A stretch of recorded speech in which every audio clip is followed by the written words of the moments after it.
Hey, welcome back, guys, to the VOLS for Life podcast. Your host, this is Bob, and I'm Tim. And Bob, it's March now, the holiday tournament time, and the regular season has come to a close, and somewhat on a bitter note. Oh yeah, it has, Tim. Going into the ACC tournament with the fifth seed, we play the winner of Auburn versus Mississippi State. If we win that one, we play Vandy. If we was to beat Vandy, then we go on to play most likely to be Florida. They have to win a game, but it would most likely be Florida.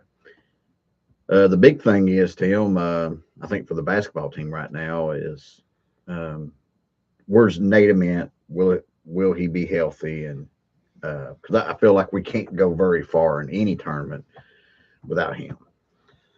Well, no, that's probably the case, Bob. And Rick Barnes kind of indicated he thought that he would definitely be playing in the SEC tournament, uh, which to me means Thursday, Right. because there's no guarantees how far you advance.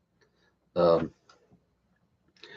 but we've lost three of our last four games, Bob. Not exactly the where you want to Right. be heading into March in the tournaments. Well, Tim, I'm gonna say something that's kind of, I don't know, unpopular, I guess, but I feel like part of our problems is, which is a typical problem with Barnes teams this time of year, they seem to get tired.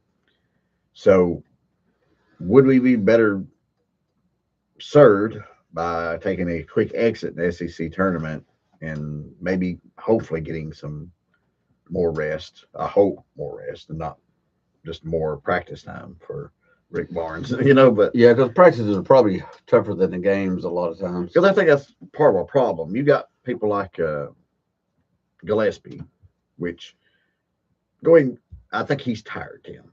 I think that's part of his problem. Tell me Well, I his mean, his numbers here shooting recently. numbers lately have been horrendous. I mean, 3 point yesterday was 1 of 11, 9%. Okay. Right, Uh, but over his last like four games, he's shooting 18, 19% from 3 point land. right. Over the last 6, 7 games, he's averaging like 22% from 3 point uh, line.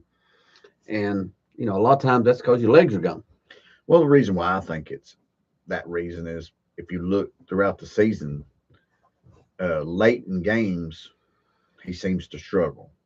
He does. So I'm wondering if he isn't getting tired. Maybe we need to give him. I know you don't want a player like that on the bench, but maybe you need to give him an extra 5 minutes a game sitting on the bench because you get a better player when he's there on the court. Well, I'll tell you what, I mean, yes, I do get that, although I don't know how much at this point in the season 5 minutes help them. Right. Maybe an extra day Maybe. off of Maybe. practice, Yeah. maybe 2 days heading into the tournament. You're right. Got to get his legs back underneath them. And like you said, though, Bob, I mean, if you could give maybe 5 less minutes somewhere earlier in the game, mid game or something, Well, because he struggles pretty badly at the end of ball games. right. And I don't know. I know Evans don't play point guard, but he's obviously playing better. Had a big game yesterday. So did Mhm. Estrella. Maybe he can take some more minutes, guard minutes, and help in that situation some. Um, One thing though, when I was looking at some stats, Tim, too, something else I thought was kind of interesting. Uh, there's all kinds of metrics when it comes to the defense. Hmm. Effective shooting percentage. Uh, all kinds. There's about three or four major ones. But I noticed we took a pretty big drop back. We're not a bad defensive team by no means, but we went from like I think it was effective field goal percentage. We went like fourth in the country to like 30 something. Pretty decent drop, and there's several defensive stats like that. So we really miss Meshack and Ziegler in that sense. But I mean, it's a little bit different team than a normal Rick Barnes team. Yeah, I mean, just looking, forget the metrics for a second. Let's look at the eye test. Yeah, This isn't as good a defensive team as really over, not just last year's. Last year's team was elite right, defensively. And most of Rick's teams have been either elite or borderline elite. right. Right. And this one doesn't quite match up to most of the ones that he's put out there. But we kind of knew that coming in the season. He was Yeah, going we to take a did. step back. Well, you with knew so you many missed transfers. Mayshak and Ziegler, but also Estrella, which his offense is making him hard not to play. His defense is very suspect. So, and that's one reason why he wasn't getting a lot of minutes early in the year. But his offense is making him too good a player to not to be in there. So, Well, yeah, I mean, we've talked about needing a third scorer. Well, I think we have one now over the Well, last 7 games. yeah, you're talking about Gillespie's numbers being down, but Estrella's has been up. Yeah, and efficient also. Yeah. Very efficient. But over the last 7 ball games, he's averaged 15 points. Of course, now the last 2's been particularly good, but he's been a double-digit guy just about every night out, other than the Missouri game when he got hurt. So there's your third offensive guy. But we're going to have to, when a Mint does come back, the question is, does he kind of regress a little bit? Does Evans regress a little bit? You know what I'm saying? I mean, Yeah, right. It could be good to miss your player and it forces guys to step up into roles that they've kind of been deferring to your quote star player. Yeah.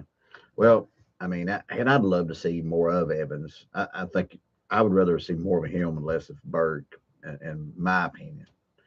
But we'll see. But I tell you what, Tim, there's a point there yesterday. I'm checking scores. Basketball team's down. Baseball team was down early in the game. And then the softball team was down 4-0 in the first inning.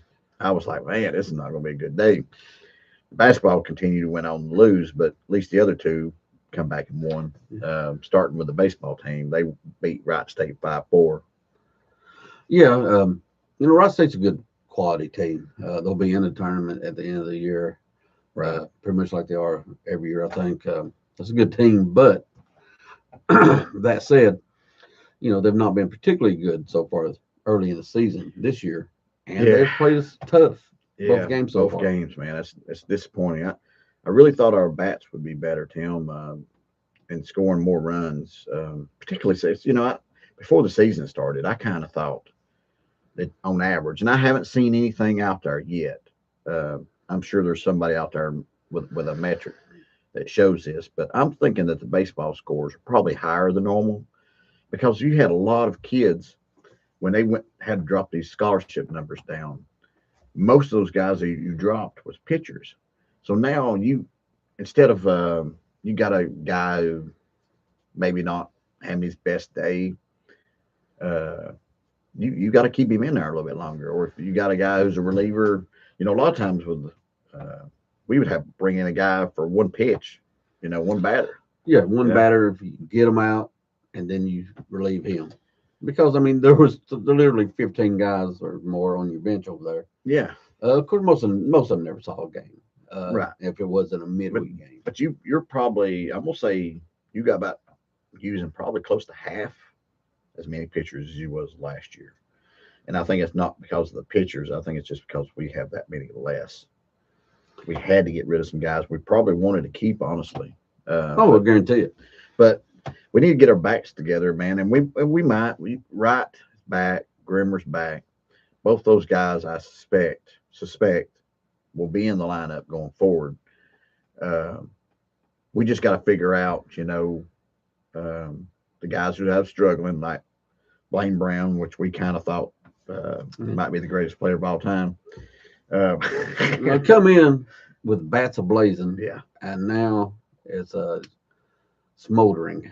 Teams have figured out he struggles hitting that inside pitch, and until he can lay off that and let those balls get called, or start hitting those pitches. I'll take either one at this point. Either one, and I think Levar Clark's another good example of that. He seems, this is my untrained baseball eye, but it seems like everybody's throwing high fastballs to him, and he keeps chasing them. Man, there's certain pitches most guys struggle with, And when they figure it out, what you struggle, that's what you're going to see. See a lot of it until you make them pay. Make them pay, yeah. But we've mentioned on this podcast, you mentioned this before our podcast, the hitting coach is still on the team from last year. Yeah. So that gives you some reason for optimism. Well, it does. I mean, and I've not watched every game this year, but it does seem like we haven't been as patient at the plate. Right. But I'm sure the coaches are charting everybody's at bats and looking for, to see what the problems is. And it could be just simple as, hey, sometimes you're in a little slump. Right. Over the course of a season. This team is still gelling with the addition of the new players. Mm-hmm. I'm not pulling a panic button or hitting a panic button anytime soon. But they better get their things together pretty soon because the SEC is up very close. Yeah. Yes, it is. But keep the W's coming. Yeah. In the meantime, yeah. Pretty much like Karen Wickley's softball team keeps it coming. Man, they was down 4-0 in the first. I turned it over and I seen the score and I was like, wow, what the heck happened here? And, but I mean, they come back. The Leach girls had three touchdowns, 3 home runs. Yeah, if the Leach sisters get us 3 touchdowns, Bob, in a softball game, I think I'll take it. Yeah. Well, but yeah, they had 3 touchdowns. I think Gabby had home runs. Home runs, yeah. I'm struggling. 3 home runs. Gabby Leach had 2, and her sister had 1. They did really well. I think they ended up winning 11-6. And I guess we're just waiting to see if when Pickens comes back, hopefully that's not a long time thing. But they need to keep winning because I made a bold prediction for them, Tim, that they would only have 1 regular season loss going into postseason. And then so far they keep bailing me out, but they need to wait a little while before they get that loss because that's going to make me sweat if they just get 1 L pretty soon. Yeah, if we're sitting here in 2 weeks and you're still undefeated, you'll probably be crowing. Oh yeah, if not, I'll probably delete some of these videos that I mentioned this in. So I think I can get rid of the evidence. Yeah, but cover up is worse than the crime, Bob. That's right. Yeah. On to the next thing, Tim, is by the way, they do go for the sweep today. I think at 2:00. The baseball team, I think, play at 3. I don't quote me on that, but I believe that's correct. The next thing, Tim, is NIL and executive orders. You want to talk about that?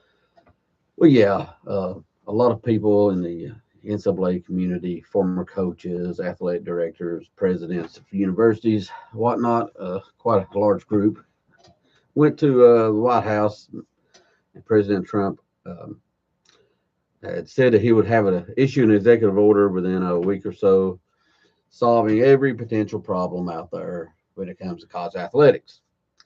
He's more optimistic than I am. Yeah, I have about as much hope as that as me growing 3 inches overnight outside of my waistline. Right. It's not if he does have an executive order, it's going to be challenged in the courts. Right. Most likely beaten in the courts. Right. I mean, that's the way it is, man. There's just really it needs to be laws, and it's honestly, it's kind of like Brent Hubb says all the time. He has a little quote there. He says that the toothpaste is out of the tube, and I think that's pretty accurate with this.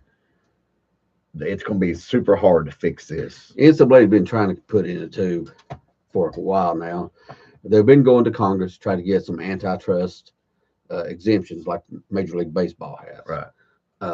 And they've met with very little success. Mm-hmm. So now they're trying to go this route, which it was a little ridiculous anyway. They brought, I think the only former player they had there was Tim Tebow, and he was nowhere near the NIL/unlimited transfer portal era. Right. You should have had some representatives of the current kids there. Yeah, I mean, it's hard to show, I always say, man, if you control the complete narrative there, then then you really didn't. It's going to be hard to fix stuff. You need somebody from the other side, give their point of view. At least you can talk it out, and maybe you can, understand the problem a little bit more. Yeah, because as it was, Bob, for all the bad publicity that politicians get for being hypocrites and everything, we talk about college coaches, athletic directors, NCAA officials, being some of the biggest hypocrites out there. Always talking about this is for the athlete, when for 40, 50, 70, 80 years, they did everything they could to keep the athlete down while they raked in hundreds of millions of dollars. Oh, they all talk a lot like politicians a lot of times. Go up to the stage and talk for 20 minutes and you learn nothing. So I always thought that was about the truth with a lot of these coaches. I'm like wanting to hear something groundbreaking, and somehow or another he talked for 20 minutes and I got nothing, and that sounds a lot like politicians. Well, it does. So like I said, I'm not tremendously optimistic about this. I hope maybe something at least comes out that provides the groundwork at some future point in time. Right. Yeah. Because there's obviously there are problems in college athletics right now. Absolutely. The health of the sports. Your viewerships through the roof. I mean, like I said, the health of the sports are precarious, and I don't expect really gain anything from this, but at least it's something. Because NCAA seems to be doing nothing. Everybody else seems to be doing nothing but letting this thing burn down. Let's hopefully we have something that at least we can talk about and try to come to something. You know what I mean? Well, to me, the biggest thing that helped is to do something with the unlimited transfer rules. And I know there's been some court cases help tremendously. Because I'm not as worried about the NIL as much, simply because if you don't have the ability to move around constantly, that kind of holds NIL, keeps it a little bit more. Yeah, that's the thing. These kids are taking off after 1 year.